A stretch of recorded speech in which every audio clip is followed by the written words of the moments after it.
Hi everyone, and welcome back to another Brownie Life video. From the thumbnail and the title of this video, you're going to know that this is definitely a bit of a different one from me. If you are new around here, you don't know who I am, I'm Laura, I'm half the Brownie Life, and the other half is my teenage daughter Emily, who is not going to feature in this video. Obviously, from the nature of the title and the thumbnail, it is all about me, is this video. I'm going to share as much information as I can, and for those people that have been watching us for a while, this just is really going to explain what's been going on behind the scenes of quite a lot of months of this year. I'm going to try not to get upset and I'm going to try and give as much information as I can, as I say, just giving you my journey, my story. So let's get into the video. If you're used to watching our channel, you'll be used to watching our holiday and travel adventures, also shop with us and shopping hauls and things such as that. So this is definitely just a very different context, but I just wanted to share because I also feel not only for the people that watch us that might be just interested to know what's been going on. It is a very personal thing, so I don't have to share it at all. But do you know what? I actually thought to myself, why not share it? Because there are people out there that do watch, YouTube videos and heavily rely upon things to, I don't mean aspire to or anything like that, but I just mean, I don't know, if I can help even just one person out there that watches this video, then I feel like it's a good job for me to put this video out. I feel like I should share it, my experience and everything that I've gone through, and I really hope, I really do hope that none of you find yourself in this situation, but if you do, I hope my video does just help you in some way, or just know that, there's a lot of us out there that are in situations like this, and therefore, it's just something that, we can try and do all of this together. So guys, this is my journey, this is my diagnosis, here we go.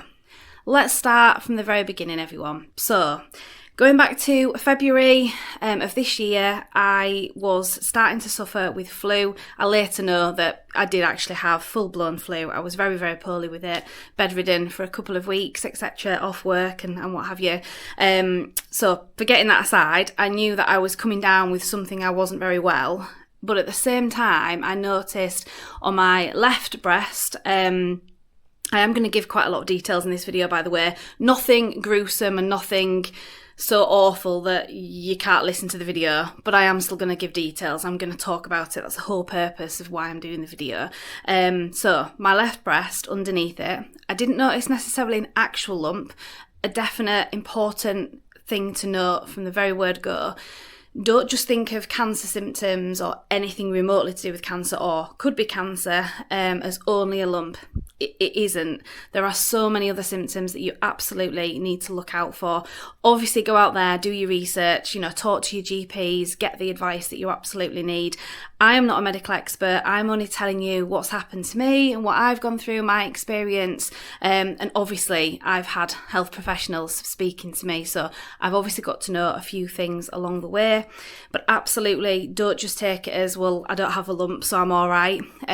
This wasn't necessarily a lump. It was more under my left breast. It was more of a thickening and something that just felt uncomfortable more than anything else. And I just thought, is it because I'm not very well? I'd started to sort of cough. I'd started to feel just not very well. And I thought, could it be anything relating to that? And I thought, this feels strange. It just feels funny. So I had left it for a few days and it hadn't gone off. So I thought, that's it. I'm going to book a doctor's appointment. I booked a doctor's appointment. The lady did an examination of me and straight away said I was absolutely right. It was a thickening of what she could describe, which is exactly what I kind of thought it was, under my left breast. Important to know, this is my left breast at this stage. There's more to come, guys. So there was a thickening, not necessarily a lump, but just an area that she just felt not very comfortable with, and it was definitely something that was very different to me. Again, always check if something in either of your breasts, both your breasts, whatever, is something different to you. So it doesn't matter that, a friend or a relative has had this, that or the other and they've been absolutely fine. Always go by your own body and how you feel. I genuinely felt like something's not right. The doctor agreed. I then went on to have a hospital appointment. The first examination that I had at the hospital could have gone very differently because that was actually a gentleman at that point that did the examination. He just kind of felt around the areas, straight in there. You lose all dignity, don't you guys, for definite. First of all, he told me off. So just to put a bit of a funny perspective on this video, he told me off for wearing underwire bras. So ladies out there, quite large tested like myself, don't wear underwires, don't wear underwires. Apparently it's really bad for you, you shouldn't be wearing them, but you know what, I have all my life, and I have to say I have been doing still recently.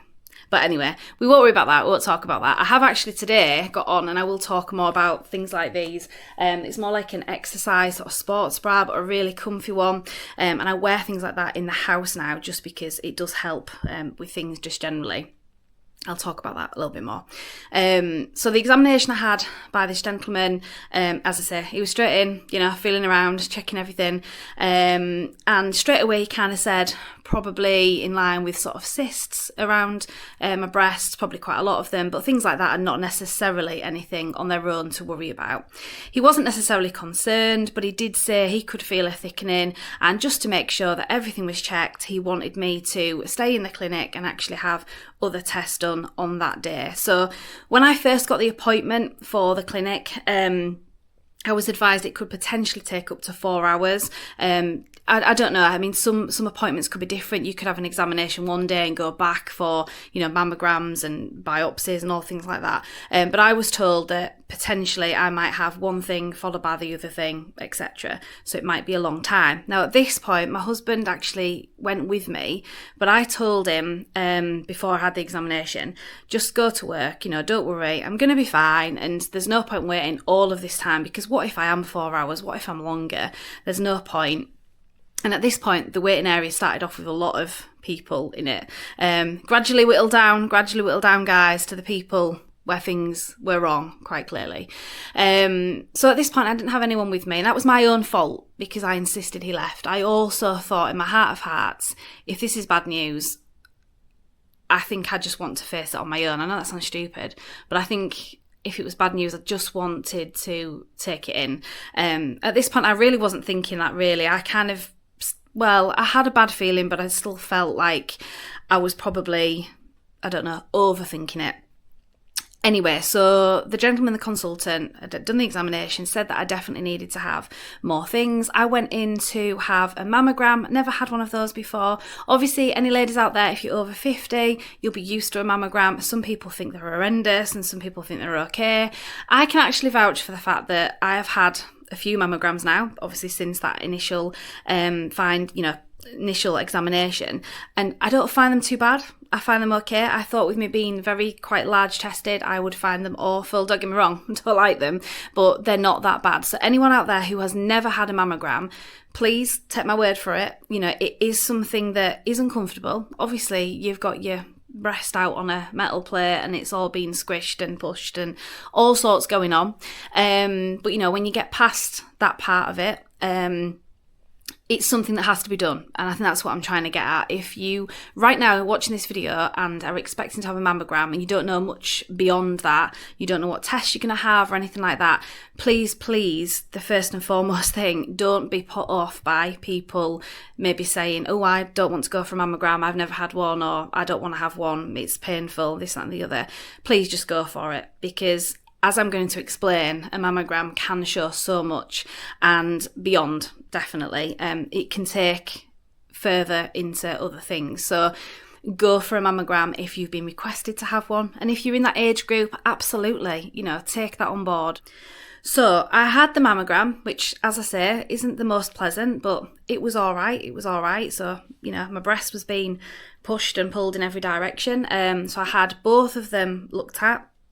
I then went back into the waiting area because then they were trying to set up for me to have an ultrasound done.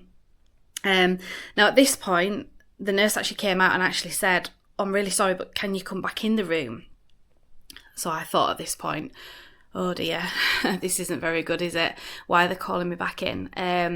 So I went back in and they said, unfortunately, we need to have another mammogram to the right breast. That's right, guys. So I went in with a problem with my left.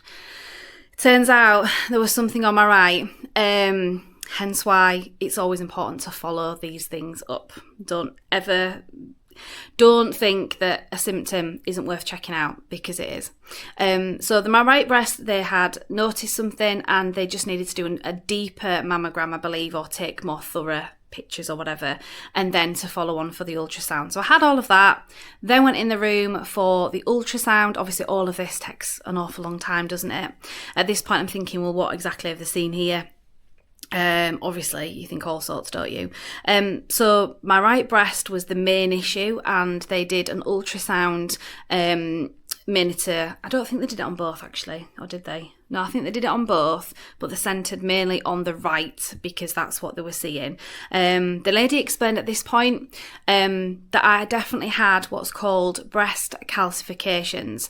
Now, in themselves, not always anything to particularly worry about. They can be, but they can be quite common as well. And I think there's a couple of different types. I think there's macro breast calcifications, which are bigger, and micro breast calcifications, which are smaller. Now, forgive me, throughout this video, if I refer to things or say something, and there's anyone out there that's slightly medically qualified, or certainly more medically qualified than me, if I say things ever so slightly wrong, I'm sorry. This is my journey. It's just what I've picked up along the way, and certain things can just get a little bit confusing, can't they, when you're going through something very stressful. But I believe that's what they're called. And I had the micro one, so I was thinking, oh, well, like you do, well, if it's not something big they found, then surely it can't be that bad.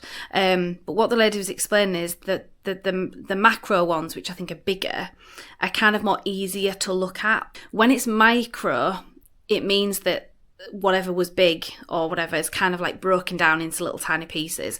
So kind of goes without saying, those tiny little pieces, which there was an awful lot of them in certainly my right breast, there were there in the left, but a lot more in the right, is a lot harder to kind of judge the findings of that. Basically, they said to me that I would definitely have to have, more procedures, more further investigations would be required.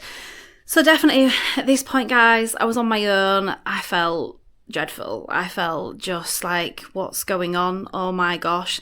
They explained that I would have to have a biopsy, but it wasn't just an ordinary. So there's different biopsies that you can have.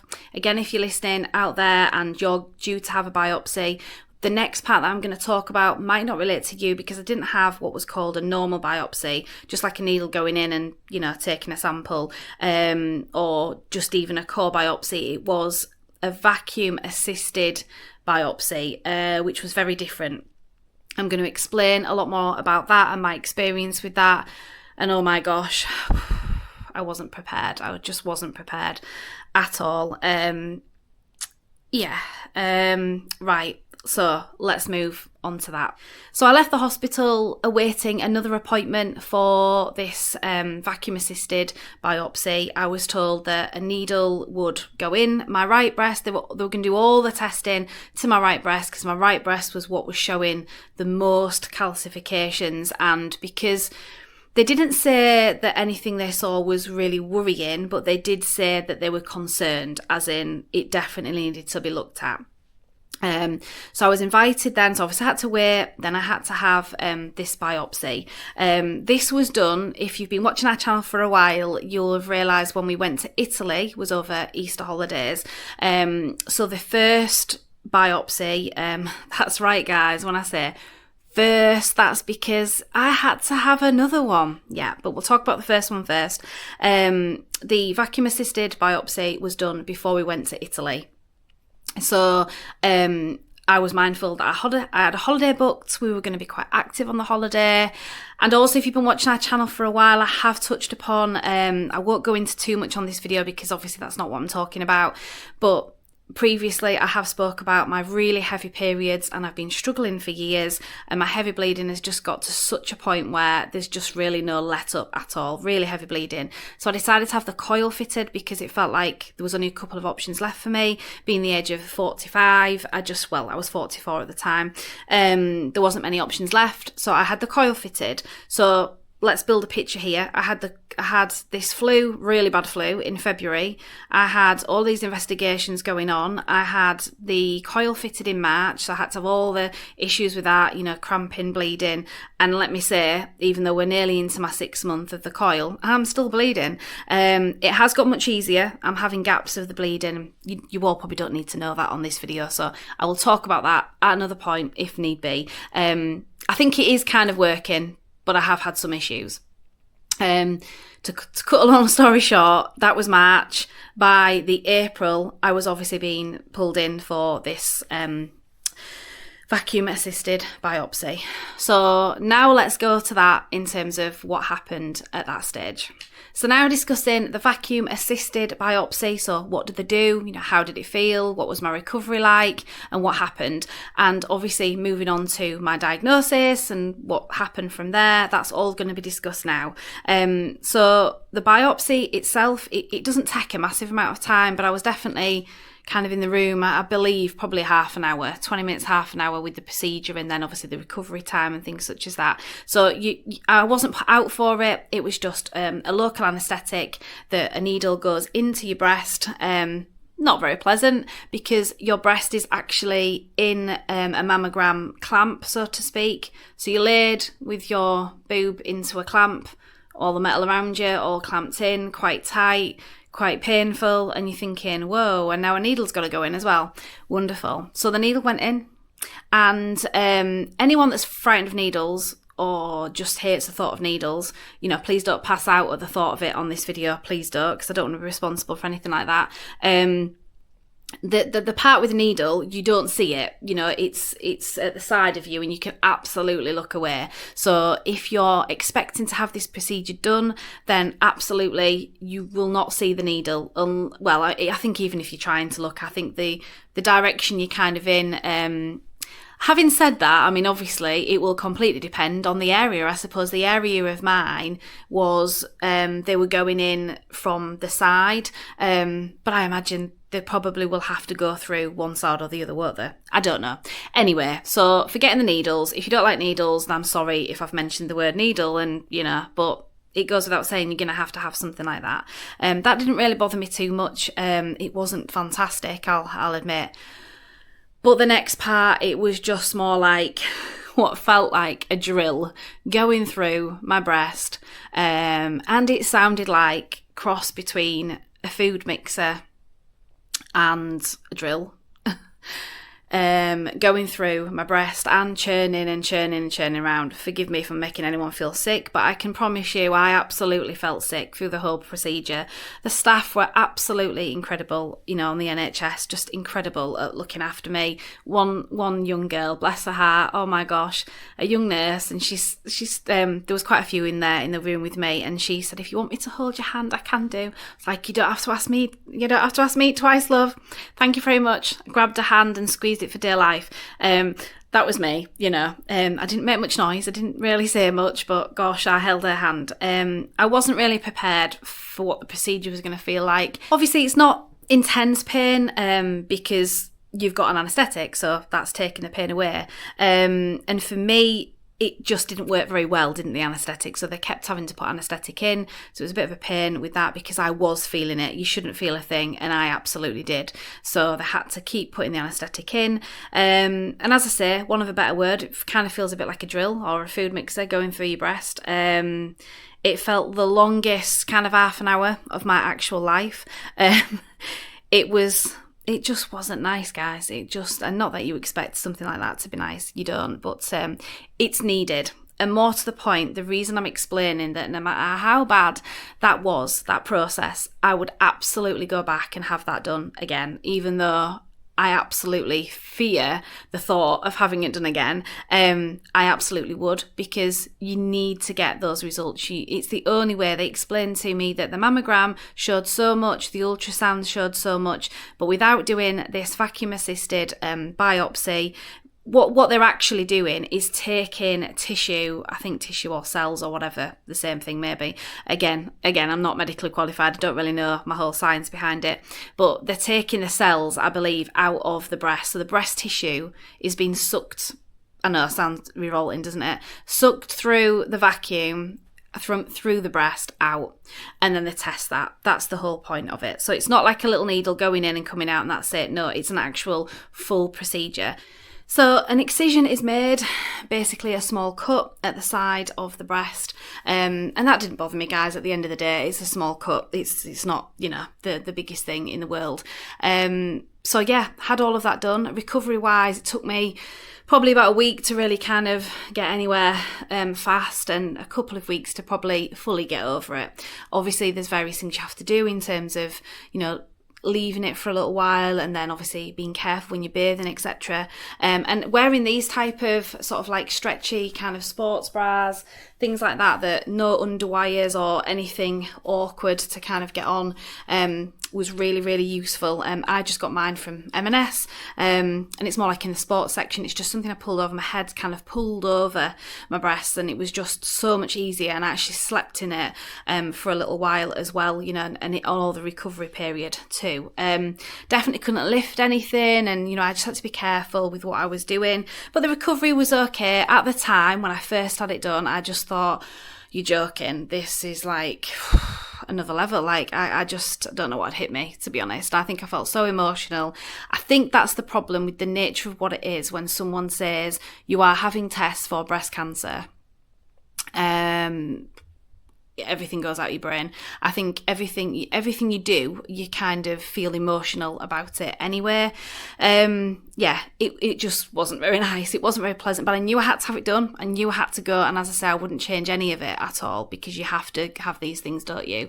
So I got over that, and then I got a phone call, which was literally just before we were going to Italy. So I'd had the procedure, recovered from that, but I knew, for instance, in Italy, I knew we were going to a place called Movieland, which was a theme park, and you won't be able to go on many rides, etc. Because I didn't want to bang where the excision was and things like that. But it was fine. I knew what I had to kind of do to be careful. But I had a phone call before to give me the results over the telephone, and the lady said, unfortunately, it wasn't indeterminate, is that the word?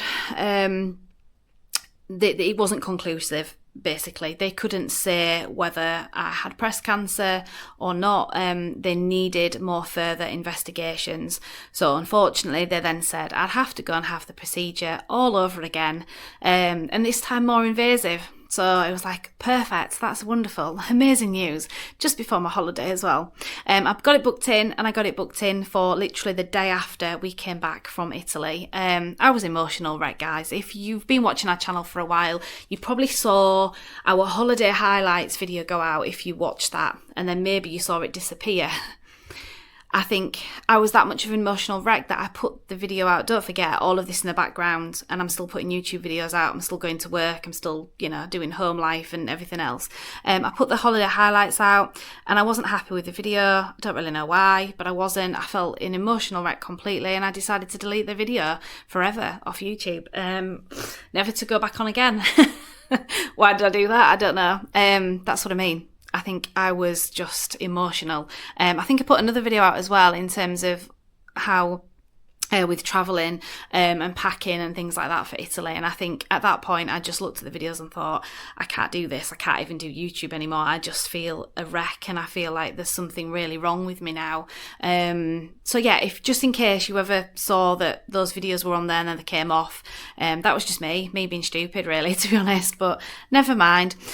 So I get back from Italy and I have to go in for the procedure all over again. Believe you me, I was in floods of tears before I even went for the appointment, because I just thought, oh, how can I go through all this again? The pain, and the pain after was quite a lot, and just the procedure. I think it's technically classed as quite a painless procedure, and I'm not being funny, but I think it was more painful than I anticipated. Now, at the second time around, I would say the procedure itself was more painful. I had to have an awful lot more anaesthetic going in the breast. They were taking an awful lot more tissue out to test, and therefore I think they had to have the drill in longer, maybe deeper. They went through in the same area. Also, as well, I forgot to say, the first time around, let me give you a little bit of a funny story about it. The first time around when they did the procedure, they also said oh, well, while we're in there with the needle and the drill and whatever else they were doing to take the cells out, we're going to put in a titanium chip, a little tiny titanium, can't even talk, chip inside your breast in case, get ready for this, in case we have to go in again, guys, or if you have to have surgery.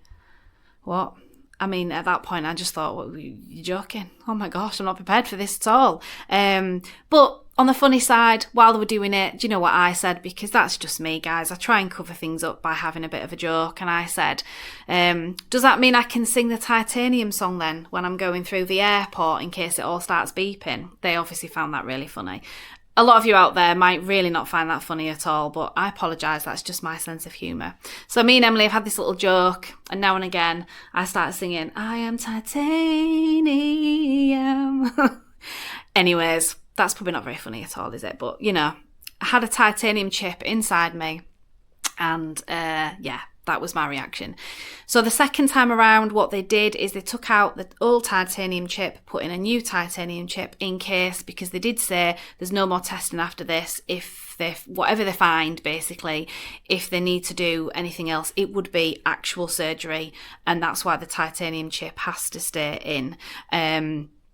So yeah, that was the whole titanium chip story. So in case you've watched us before and you've ever heard me and Emily talk about titanium, a little bit of a side joke, it was the only thing that kept me smiling and made me laugh and made me chuckle. And it didn't, thank God, it didn't actually go off on any of the things in the airport. So I wasn't, you know, frisked anymore or questioned of, you know, what have you got inside you that's metal.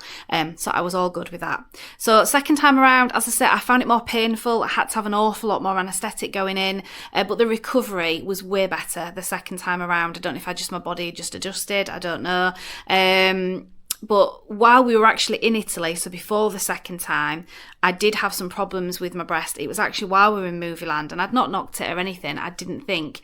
But I do remember at some point it just being really sore and really hurt. So I did have some kind of flare-ups, you know, after the first time, before the second. But after the second, I was okay. I didn't have too many flare-ups. But it's one of those situations that when you have it done, you've kind of got to literally hold your boob everywhere you go, because it's the pain of it. You feel like almost your boob's dragging down, and it's just not a very nice feeling. But once you get over the initial few days or so, that starts to ease. Your symptoms start to ease, and you get over it. Again, you know, a week or two, and I was all fine. The incision does look a little bit worse now, because I don't know if it's just because they've been in twice, but I can see like a dimple effect, and there's like, you know, a cut there on my breast. So, you know, there's that little area there to think of, and everything that I've gone through has affected me, absolutely.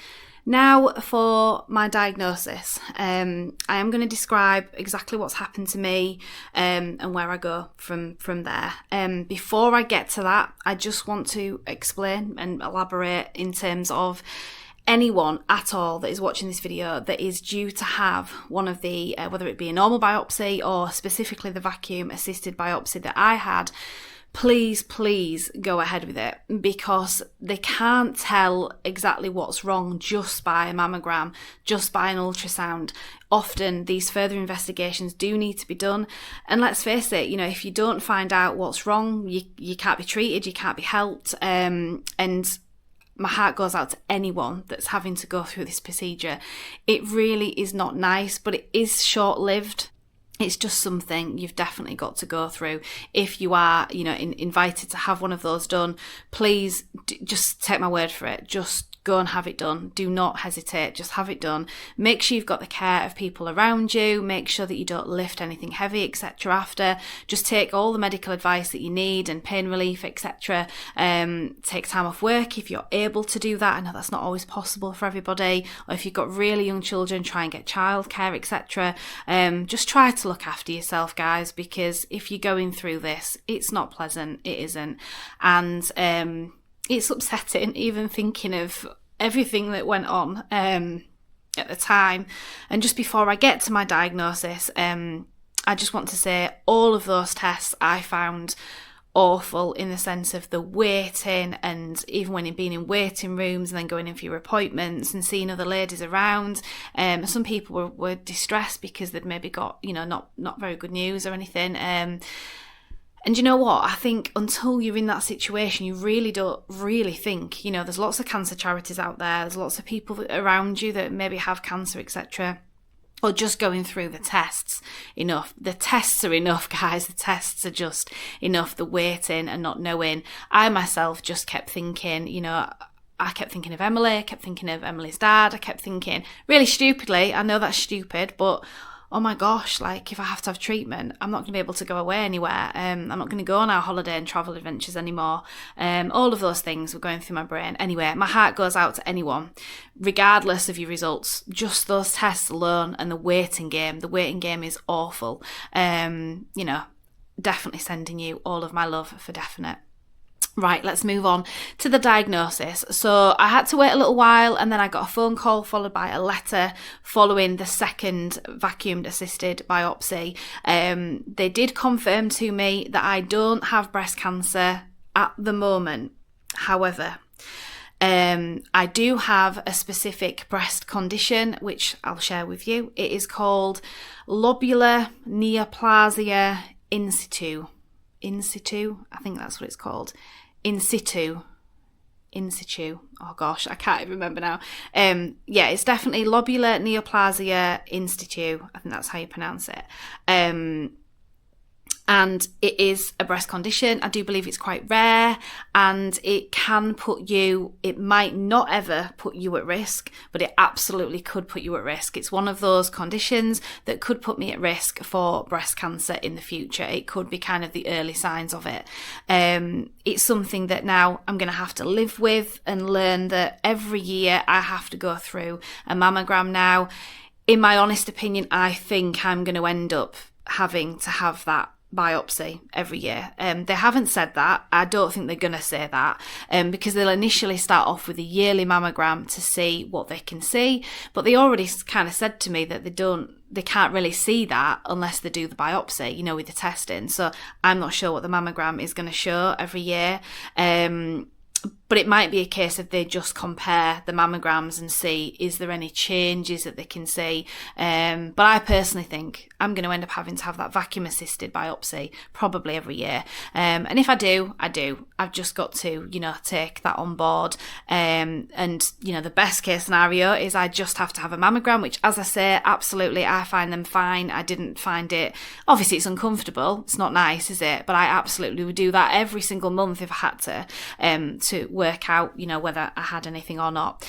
So it's amazing news that I don't have breast cancer, and I am so incredibly grateful that I don't.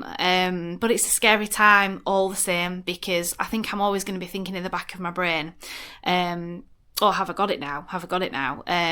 Because it has to obviously be tested every year, and keep an eye on it.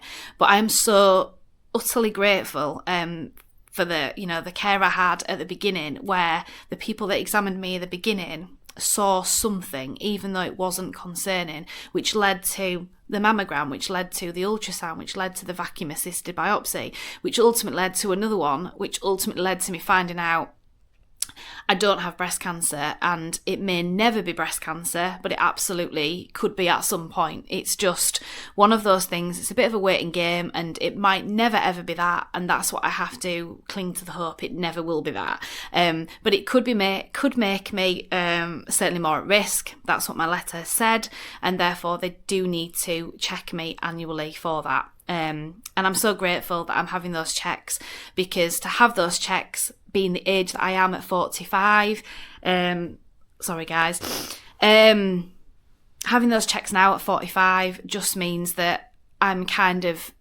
in that loop, aren't I? I'm being checked, which is all I could really ask for, because you don't get these mammograms until you're 50. If this had never have been looked at in any way, shape or form, I would have had another 5 years. And if this does end up turning into breast cancer at any point, I wouldn't be in the early stages, would I? I'd be further on by the time I'm 50, and therefore it could obviously be a lot worse. I think it makes you start realising how important life is and how important your family is, the people around you. I said that I wasn't going to get upset. Easy said than done, isn't it? And for me, I'm an emotional wreck person anyway, to start with. all I kept thinking was Emily and the dad and things. But what I would say to you is that I have kept Emily informed at every given stage. She has been with me through all of it. I don't mean with me as in the tests, but she has listened to me talk about it. She's seen me cry about it.